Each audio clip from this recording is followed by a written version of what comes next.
बऱ्याच वेळेला काही काही लोकांचे जे पैसे होते ते मी एकत्र केले एक दिवशी आणि ते एका दानपेटीमध्ये एका ह्याच्यात टाकून दिले असं. तर हे एक वेगळी बाब. तर तिसरी जी फेज आहे त्या फेज मध्ये त्यात म्हटलं गेलं की आता हे ऑटो रायटिंग फक्त तुझ्या करताच केलं जाईल आणि ते कोण करतंय हे मलाही माहिती. म्हणजे हे आता मी तुम्हाला सांगतोय, पण ते ज्या वेळेला मला सांगण्यात आलं की तुझ्या करता केलं जाईल त्यावेळेला मला काही कल्पना नव्हती. आणि मग होता होता अशा काही काही घटना घडत गेल्या आणि त्यामुळे ती व्यक्ती कोण आहे हे कळत नाहीये, परंतु सगळ्यात खालच्या बाजूला जसं आपण एक सिग्नेचर ब्लॉक म्हणतो ना कुठल्याही कम्युनिकेशनच्या, तर ते नाव गाव असं असतं आणि मग तो सही करतो वर आणि खाली पेननी बऱ्याच वेळेला तारीख पण. तर तो सिग्नेचर ब्लॉक असं ज्याला आपण म्हणतो तसा तो एक सिग्नेचर ब्लॉक तोही त्याच्यातनं निर्माण व्हायला. आणि तो सिग्नेचर ब्लॉक तो कोण काय याच्यामधून त्या व्यक्तीचं नाव बऱ्याच वेळेला ते खाली खाली यायला. आणि ते धक्कादायक अशा करता होतं की ज्याच्याबद्दल आपण कधी विचारही केला नाही अशा व्यक्तींची जी नावं यायला. कोणाची नावं आहेत काय हे आता एकदम मी काही सांगत नाही. त्यातलं एक जे आहे ते त्याच्यात माझ्या पुस्तकाच्या पहिल्या पुस्तकातच ते दाखवलेलं आहे. त्यात मी एके ठिकाणी गेलेलो असताना ते जयसिंगपूर आणि हातकणंगल्याच्या तिथे एक जैन मंदिर आहे, त्याला जहाज महाल असं म्हणतात. त्या जहाज महालावर आम्ही ज्यावेळेला संध्याकाळी फिरायला गेलेलो होतो त्यावेळेला मी एकदम असं बोलायला लागलो, कारण त्यावेळेला माझ्या हातात काही म्हणजे लिखाणाचं काय नव्हतं आणि काही लिखाणाचं मूडही नव्हतं असं. मग त्याच्यानंतर आम्ही आमच्या घरातले सगळे होते नातेवाईक, आम्ही सगळ्यांनी एकत्र येऊन मी काय बोललो असं, तर ते सगळं एकत्र केलं. त्याच्यात आत्मन या शब्दाने ते सुरू झालं. ते हिंदीत होत आणि त्याच्यात सगळ्यात खाली ओशो असं लिहून आलं. बर. आणि ज्यावेळेला मी हे बोलत होतो तर त्यावेळेला माझ्या बोलण्याचा जो टोन होता त्यात माझ्या घरातल्या लोकांना आता माहिती आहे तो ओशो बोलता, कारण हे सगळे आमचे घरातले आहेत ते ओशो प्रेमी आहेत, त्यांची कॅसेट्स वगैरे ते ऐकतात. तर म्हणे बाबा ते तुमचं बोलण्याची जी पद्धत होती ना त्याची थांबत बोलायचं असं, तर ते त्या ओशोच्या कॅसेटमध्ये आम्ही ऐकतो तशीच होती. फक्त त्यात ओशो आता तो म्हणला ना, कारण ओशोनी स्वतः ओशो असं म्हटलेलं नाहीये, कारण शेवटच्या काही पिरियड मध्येच त्यांनी त्यांना नाव दिलं. खरं म्हणजे ते इतरांनीच दिलं असं म्हणायला हरकत. पण एनिवे ते जाऊ दे. तर त्यावेळेला ते त्याच्यात जे लिहून आलं की तुला पुढच्या कार्याकरता तयार केलं जात आहे, हे त्याचं सम अँड सबस्टन्स त्या माझ्या पुस्तकात ते लिहिलेलं आहे वाक्य जसे असतं. तर हे असं आहे. सर आणखीन काही तुम्हाला विचारायचं असेल किंवा काय तर सांगा, नाही तर आपण आज हा पार्ट इथेच थांबूया. मूळ प्रश्न असा की तुम्ही वळले कुठल्या इन्सिडन्सनी तुम्ही वळले किंवा का तुम्हाला इच्छा झाली की असं आपण ऑटो रायटिंग करावं, म्हणजे तुम्हाला त्याच्या आधी ऑटो रायटिंग माहिती होतं का? खरं म्हणजे ऑटो रायटिंग ही संकल्पना मला माहिती होती, परंतु त्याचे टेनेट्स किंवा त्या महत्वाची काही काही जी असतात महत्वाचे भाग ते मला फारसे माहिती नव्हते. ह्या नाडी ग्रंथांच्या संदर्भात माझे एक सांगलीचे मित्र होते. ते मित्र मला भेटायला आले असताना त्यांनी ती स्पिरिट वर्ल्ड असं म्हणून एक पारसी आहे, त्यांच्या पुस्तकांचा 5 पुस्तकांचा एक सेट मला भेट म्हणून दिला. आणि त्यामुळे मला एकदम त्या ऑटो रायटिंगच्या बद्दलची सगळी माहिती मिळायला लागली, त्यातलं बरेचसे काही लिखाण, आणि त्यामुळे एक उत्सुकता निर्माण झाली. आणि म्हणून मुंबईला मी एकदा गेलेलो असताना भायखळ्याच्या ठिकाणी तिथे त्यांचं त्या पारशी लोकांचं एक रुस्तुम बाग म्हणून एक आहे. तर त्या रुस्तुम बाग मध्ये मी गेलेलो, तिथे भेट झाली. तिथल्या त्या ज्या मॅडम होत्या त्यांनी मला सांगितलं की आत्ता काही नाही पण मी तुम्हाला फोन करून सांगेन. तर त्यामुळे मी ज्यावेळेला तांबरमला जिथे माझी पोस्टिंग होती तिथे परत गेल्यानंतर त्यांना मी विचारलं, तर त्यांनी सांगितलं your father is not interested in connecting with. मध्ये पुन्हा बरीच वर्ष गेली आणि त्या म्हणजे 99 सालाच्या ह्याच्या मग मी पुन्हा एक दिवशी मला असंच कुठेतरी वाचायला मिळालं की नान उमरीगर म्हणून एक मॅडम आहे आणि त्या ऑटो रायटिंग करतात. तर म्हणून मी आपणच त्यांना त्यांच्याशी संपर्क केला आणि ते पुढे या सगळ्या घटना घडल्या. पण जसं आता ऑटो रायटिंग तुम्ही करणार तर काहीतरी मिनिमम तुमच्याकडे क्वालिटीज असल्या पाहिजेत ना. कोणालाही ऑटो रायटिंग येईल असं नाही आहे. तर त्याचं आचरण आणि बाकी हे कसं असावं याला काही अट आहे का? मला माहिती की अट आहे, असं असेल. आत्मा जीवात्मा शुद्ध असला पाहिजे असं काही आहे हा, का? नाही, मी असायला पाहिजे अशी प्री कंडिशन असते हे मला माहित नाही. तर मला बर माहित नाही, तुम्ही हो काय सांगणार. बर अशी बर. असायलाच पाहिजे अशी काही नाहीये, कारण there are some spiritual world where in this type, म्हणजे आपले जे शुद्ध आचरण म्हणून जे आपण मानतो तसंच हा ते हा. आचरण शुद्ध इतरांचं असतं असं नाही. पण तरी सुद्धा दे आर वेल डेव्हलप. कारण हे तुमचं पूर्व पुण्य आणि पूर्व कर्म याच्यामुळे आपण जे हे सायकल म्हणतो ना, रिइन्कार्नेशन थिअरीची, हा तर हा. त्याच्यात तुमचा जन्म कुठल्या देशात झाला, कुठल्या धर्मात झाला, त्याच्यावरून त्या त्या व्यक्तीचं बोलणं वागणं, त्याची खाण्यापिण्याच्या पद्धती असतात. पण तो ते खातो म्हणून हा अशुद्ध असं आपण मानायची काही हा गरज नाही. हा हा हा. त्यामुळे मी असं स्टेटमेंट नाही करू शकत की तो शुद्ध आचरण असला. आणि आचरण म्हणजे काय, तुम्ही कुठल्या तऱ्हेने बघताय त्याच्याकडे. काही बरोबर. लोकांचं आचरण जे शुद्ध असं नाही असं आपल्याला वाटतं, ते त्यांचं दृष्टीने शुद्ध असतं. आता आपण काय करतो. बरं. आता अवतार मेहरबाबांचा तुमचा काही तसा प्रत्यक्ष काही संबंध आला का कधी? कधीच नाही. म्हणजे खुद्द त्या नान उमरीगर बाईंचा सुद्धा कुठे आला होता. बर त्या दिवशी म्हणजे त्यांच्या त्या पुस्तकात आहे एका ठिकाणी की कुणीतरी सांगितलं की अवतार मेहर बाबा म्हणून आहेत, तू तिथे गेलीस का. ते अवतार मेहर बाबा तोपर्यंत ते गेलेले होते. इन हा 1969 मध्ये ते ही एक्सपायर्ड. आणि त्यांचं वैशिष्ट्य आहे की त्याच्या जवळजवळ आधी 30 वर्षापासून ते बोलत नव्हते कोणाशी. बर. ते मूक आणि काही असेल तर ते बोट दाखवायचे किंवा काही काहीला अल्फाबेट्स ते दाखवून ते बोलायचे. हो पण असं तुम्हाला त्यांच्याबद्दल तुमच्या आता हे ऑटो रायटिंग त्यांच्या प्रेरणेने समजा काही ह्याने सुरू झालं तर म्हणून नंतर तुम्ही त्यांचे काही समाधी दर्शन किंवा इतर असे त्यांचं दर्शन घ्यायला गेले होते का? हो, सांगतो ना. तर ह्या नानबाई ज्या आहेत, ह्या आहेत पारशी, तेही पारशी. परंतु त्या म्हणल्या की मला माहित नाही कोण मेहरा बाबा. हा. आणि त्या पूर्वी तिकडे ह्याच्यातच राहायच्या मुंबईला. आणि मग काही वर्षानंतर त्या इकडे पुण्यात स्थायिक झाल्या. तर बर त्या अवतार बाबा बाबा कोण आहेत हे बाबा म्हणून काही नातेवाईकांना बरोबर घेऊन त्यांनी सांगितलं की अहो इथे अहमदनगर म्हणून एक गाव आहे, त्या त्याच्यापासून एक 8-10 किलोमीटरवर तिथे त्यांची समाधी आहे, तिथे तुम्ही बर. जा. असं. तर त्या बाई म्हणजे त्या असंच आहे, नाही काय आता कोणाला ठाऊक हा कोण माणूस आहे काय त्यांना माहितीच नाही अजिबात. आणि सगळे त्यांची चेष्टाही एका अर्थाने करत होते की अहो तुम्ही पारशी, ते पारशी, तुमच्या पारशांची कम्युनिटी एवढी छोटी तरी तुम्हाला त्यांचं नाव सुद्धा माहित नाही. असं तर झालंय निमित्त, असं झालं तसं. आणि त्यावेळेला त्या तिथे त्या एक असं छोटी टेकडी सारखं आहे, त्या टेकडीवर जात असताना त्यांना एकदम आभास व्हायला लागले. आणि मग म्हणजे ते त्यांच्या त्यांच्या रायटिंग म्हणूनच ते तुम्ही समजून घेतलेलं चांगलं.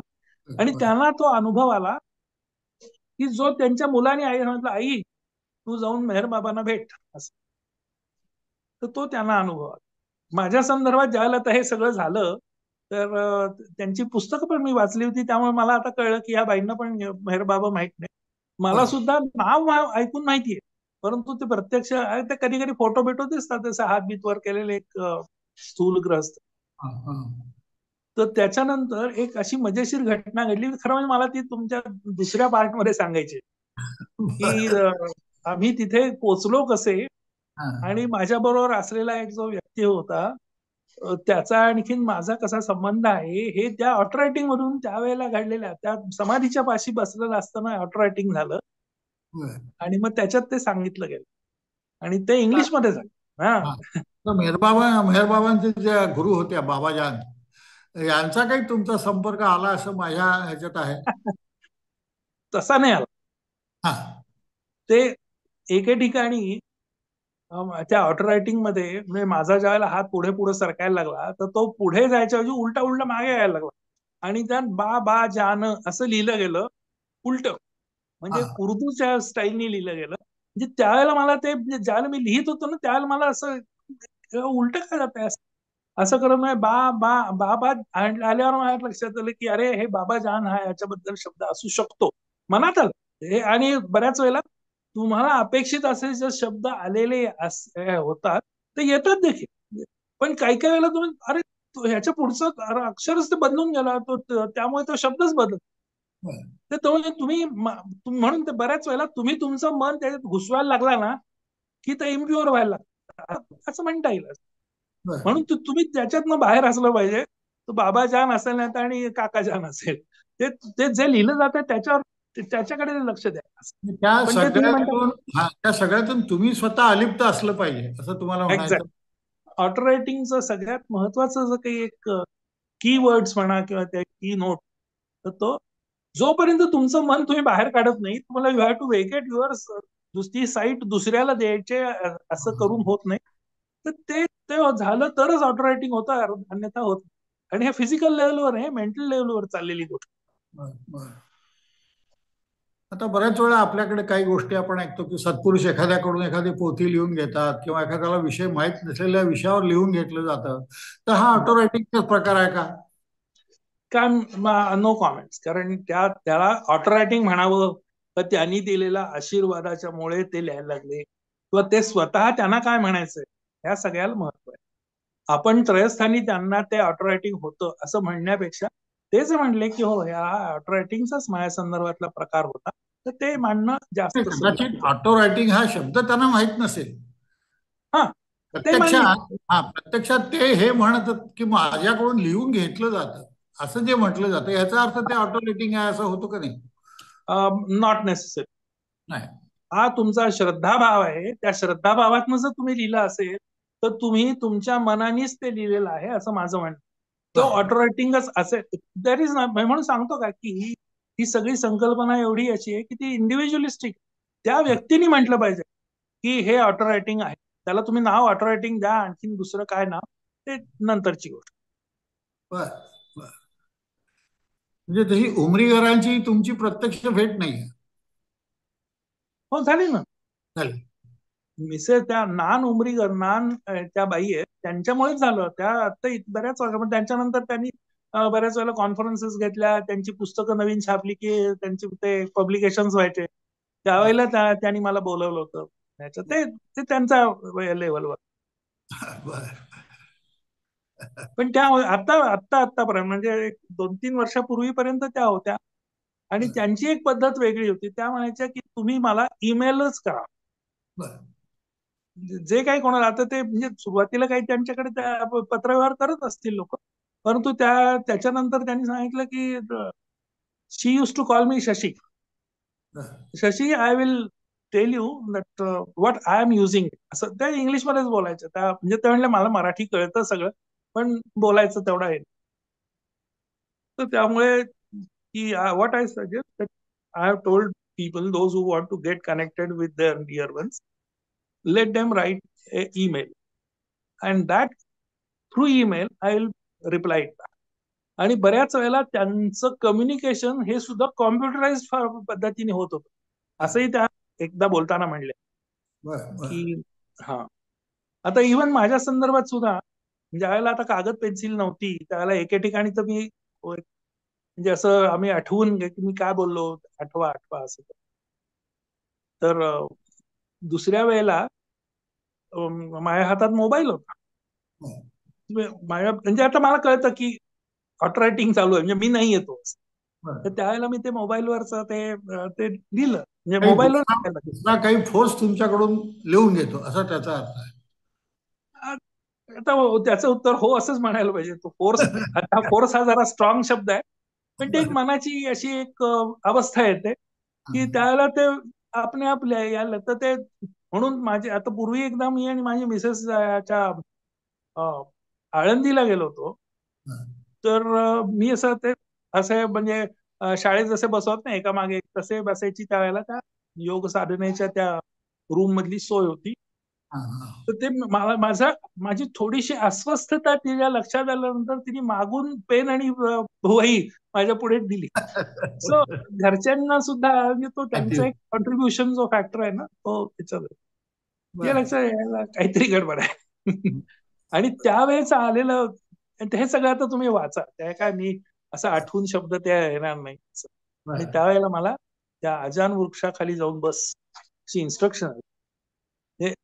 आणि बऱ्याच वेळेला मी जाण्याचा हे आला, पण त्या ह्याच्यात तिथे बस. मग त्या तिथे जाऊन बसल्यानंतर पुन्हा एक ऑटो रायटिंग. एकदा मला असं सांगण्यात आलं होतं की घरी जा, हा. आणि रात्रीच्या वेळेला तो बुद्ध पौर्णिमेचा दिवस होता. माझ्या संदर्भात माझ्या आयुष्यात बुद्ध पौर्णिमेला एक वेगळा स्थान आहे. ते माझ्या पुस्तकात तुम्ही नाडी भविष्याच्या पुस्तकात वाचल्यानंतर तुमच्या लक्षात येईल. तर बुद्ध पौर्णिमा आहे म्हणून मी कुठे जायचं, तर म्हटलं चला आपण आळंदीला जाऊ. मी आणि माझी मिसेस आम्ही गेलो. तर ते म्हणजे तिथे ऑटो रायटिंग मध्ये हीच इन्स्ट्रक्शन, परत जा आणि रात्री 12 वाजता ध्यानाला बस आणि उद्या सकाळी ये. आता लकीली माझं घर आणखीन आळंदी 25 किलोमीटर आहे साधारण. ते आम्ही तसं केलं आणि त्याच्यात ते काय जे आली त्या दिवशी घडलेल्या घटना, ते ते सगळं म्हणजे सांगण्याच्या ह्याच्यात नाही, असं बोलून त्याचं महत्व कमी होईल. ते वाचा तुम्ही, आणि ते तुमची मानसिक अवस्था आनंदाची तेवढी असली तरच तुम्हाला याचा सगळ्याचा आनंद मिळेल. हो.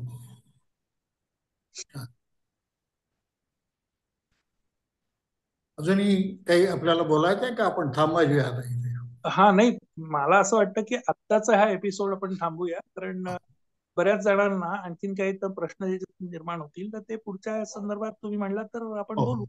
हो. आणि मग त्याच्यावर आपण त्यावेळेला करूया की आणखीन काही या तुम्हाला आठवलं. विषयात लोकांना आपण आवाहन करू की तुमचे जर काही या विषयातले जुनाईन प्रश्न असतील, वैयक्तिक असो किंवा अजून कुठले असो, तर मग त्या विषयावर अजून तुम्ही पुढे बोलू शकाल. पण मला ऑटो रायटिंग शिकायचं आहे, या प्रश्नाचं उत्तर मी आत्ताच सांगतो की मी शिकवू शकत नाही. मी ह्याचे क्लासेस घेतले होते, म्हणजे ज्यावेळेला मला इन्स्ट्रक्शन होती त्यावेळेला मी केलं. मी आमच्या क्लब हाऊस मध्ये त्यांना सांगितलं होतं की गुरुवारी या भेटायला, इतके ते इतके वायाच्यात.